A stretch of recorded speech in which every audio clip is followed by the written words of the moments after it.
प्रिय छात्रों, मौलाना आज़ाद national Urdu university के दूरस्थ शिक्षा निदेशालय के पाठ्यक्रम में आपका स्वागत है। दूरस्थ शिक्षा के अंतर्गत विभिन्न स्नातक और स्नातकोत्तर पाठ्यक्रमों में प्रवेश जारी है। प्रिय छात्रों, हिंदी हमारी राष्ट्रभाषा है, हिंदी से जुड़ें। हमारा दूरस्थ शिक्षा निदेशालय आपके लिए है। महिलाओं के लिए विशेषकर हमारा ये दूरस्थ शिक्षा कार्यक्रम बहुत ही उपयोगी है। इस राष्ट्रीय विश्वविद्यालय ने महिला शिक्षा पर विशेष ध्यान दिया है।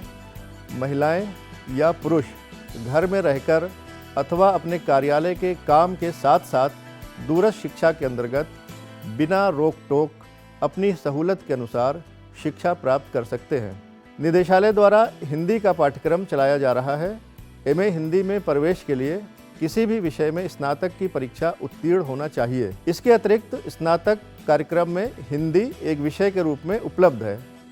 देश के विभिन्न राज्यों के शहरी तथा ग्रामीण क्षेत्रों में हमारे अध्ययन केंद्र आपकी सहूलत के लिए मौजूद हैं। साथ ही देश के बड़े शहरों और उपनगरों में हमारे क्षेत्रीय कार्यालय और उप क्षेत्रीय कार्यालय कार्यरत हैं। इसके अतिरिक्त हैदराबाद स्थित मुख्यालय हर समय आपकी सेवा के लिए तत्पर है। यहाँ छात्रों की विशेष सुविधा के लिए सहायता केंद्र स्थापित किया गया है, जो 24 घंटे आपकी सेवा में समर्पित है। इनसे लाभ उठाएं और घर पर रहते हुए अपनी सहूलत के अनुसार शिक्षा प्राप्त करें। The URL on your screen will take you to the admission portal. The entire admission process is online.